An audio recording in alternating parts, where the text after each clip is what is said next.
മലപ്പുറം കൂരിയാട് വഴി കടന്നു പോകുന്ന ദേശീയപാത തകർന്നത് കഴിഞ്ഞ ദിവസമാണ്.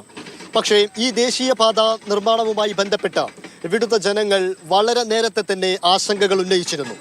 പിന്നാലെ സമരസമിതിയും രൂപീകരിച്ചു. എന്നിട്ടും പരിഹാരമില്ലെന്നാണ് നാട്ടുകാർ ഒന്നടങ്കം പറയുന്നത്. കൂരിയാട്ട് ജനങ്ങൾക്ക് ഈ ദേശീയപാതയുടെ കാര്യത്തിലുണ്ടായ ആശങ്ക ഇന്നോ ഇന്നലെയോ തുടങ്ങിയതല്ല. റോഡിന്റെ നിർമ്മാണ കാലം തൊട്ടേ ഉള്ളിലെ ആശങ്ക പലരോടായി പറഞ്ഞതാണ്. ഈ ദേശീയപാതയ്ക്ക് സമീപം കഴിഞ്ഞ 4 വർഷമായി കട നടത്തുന്ന വാവയുടെ ഉള്ളിൽ ആ അപകട ഭീതി അങ്ങനെ തന്നെ നിലനിൽക്കുന്നുമുണ്ട്. നമ്മൾ എപ്പോഴും ഒരു ഭയപ്പാടോട് കൂടിയിട്ടാണ് നമ്മൾ നിൽക്കേണ്ടത്. കാരണം എന്ന് പറഞ്ഞാൽ ഇത് എപ്പോഴാണ് വരിക എന്നുള്ളത് നമുക്കറിയില്ല. ജീവിതം മുന്നോട്ട് കൊണ്ടുപോകാൻ മറ്റൊരു വഴിയില്ലെന്നാലോചിക്കുമ്പോൾ ആത്മവിശ്വാസം കൈവിടാതെ രാവിലെ കടയിലെത്തും. കഴിഞ്ഞ വർഷം കനത്ത മഴയിൽ സമീപത്തെ വയലിലെല്ലാം വെള്ളം നിറഞ്ഞിരുന്നു. ആ വെള്ളം സർവീസ് റോഡിൽ കയറിയപ്പോൾ ഒരാൾപ്പൊക്കത്തിൽ വെള്ളമായി. അപ്പോഴും നാട്ടുകാർ ആശങ്ക പറഞ്ഞു. എന്നിട്ടും പറയുന്നത് അശാസ്ത്രീയതയില്ലെന്നാണ്. ഇത് ദേശീയപാത കടന്നു പോകുന്ന കൂരിയാട്ടെ മാത്രം പ്രശ്നവുമല്ല. പോയ വെള്ളം വന്നു കഴിഞ്ഞാൽ നമ്മളെ ഏറ്റവും വെള്ളം കിടക്കും. അപ്പോൾ ഈ കഴിഞ്ഞ കൊല്ലം തന്നെ ഈ റോഡ് മൊത്തം വെള്ളമാണ്. പിള്ളേരെ നീന്തിക്കാണ്ട് പ്രതിഷേധിച്ചാണ്. അതുപോലെ ഓല പണിയിട്ട് മുന്നോട്ട് പോയി. അതൊക്കെ ഇതിൻ്റെ ഒരു പോരായ്മയാണ്. അശാസ്ത്രീയതയുണ്ടെന്ന് ചൂണ്ടിക്കാണിച്ച് സമരങ്ങൾ ഒരുപാട് നടന്നതാണ്. അധികാരികളെ അറിയിച്ചതാണ്. തകർന്നടിഞ്ഞ റോഡ് കൺമുന്നിൽ കാണേണ്ടി വരുമ്പോഴും പ്രതിഷേധം അറിയിക്കുകയല്ലാതെ മറ്റെന്താണ് ഇവിടെയുള്ളവർക്ക് ചെയ്യാനാവുക?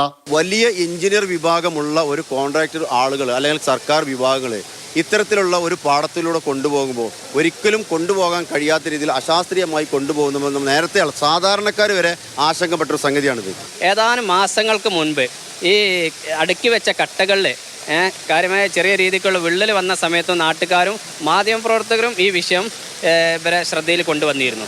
അന്ന് അവർ ചെയ്തെന്താ വെച്ച് കഴിഞ്ഞാൽ കുറച്ച് സിമെൻറ്റ് ഉപയോഗിച്ചിട്ട് ഒന്ന് ഗ്രൗട്ട് അടിച്ച് ഒഴിവാക്കുന്ന ഒരു താൽക്കാലിക വോട്ടടക്കൽ പരിപാടിയാണ് കാണിച്ചെന്ന്, പ്രത്യേകിച്ച് തലപ്പാറ ചെയ്തതുപോലെ. കൊളപ്പുറം കൂരിയാട് വഴി കടന്നു പോകുന്ന ഈ ദേശീയപാത നിർമ്മിച്ചത് ആന്ധ്രയിൽ നിന്നുള്ള KNR കൺസ്ട്രക്ഷൻ കമ്പനിയാണ്. 2021 ഇവർ കരാർ ഏറ്റെടുത്തിരുന്നത്. ഈ കമ്പനിയാവട്ടെ റോഡ് തകർന്നതിനെ കുറിച്ച് യാതൊരു വിവരവും നൽകുന്നുമില്ല. NHAI പരിശോധനയ്ക്കായി നിയോഗിച്ച 3 അംഗ സംഘം എന്ത് റിപ്പോർട്ട് സമർപ്പിക്കുമെന്നതാണ് ഇനി ഉറ്റുനോക്കുന്നത്.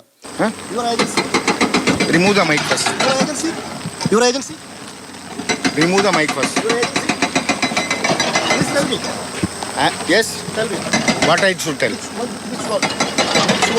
Which work? This cannot see the work. You cannot see the work. What is the problem? What is? You cannot see the work. Construction കമ്പനിയുടെ ചുമതലയുള്ള ആളെയാണ് ഇപ്പോൾ കണ്ടത്. അവർ പറയുന്നത് ഈ നിർമ്മാണ പ്രവർത്തികളൊന്നും നിങ്ങൾ ഷൂട്ട് ചെയ്യരുത്, അങ്ങോട്ടേക്ക് പോകാൻ പാടില്ല എന്നാണ്. അപ്പോഴും ഈ ദേശീയപാത തകർന്നതറിയാതെ നിരവധി വാഹനങ്ങൾ ഇവിടേക്ക് വരുന്നുണ്ട്. ഒരു പോലീസിനെ പോലും ഇതുവരെ ഇവിടേക്ക് നിയോഗിച്ചിട്ടുമില്ല. പലരും മടങ്ങിപ്പോവുകയുമാണ്. ജസ്റ്റിൻ മാത്യുവിനൊപ്പം ഇംതിയാസ് കരീം, മാതൃഭൂമി ന്യൂസ്, മലപ്പുറം.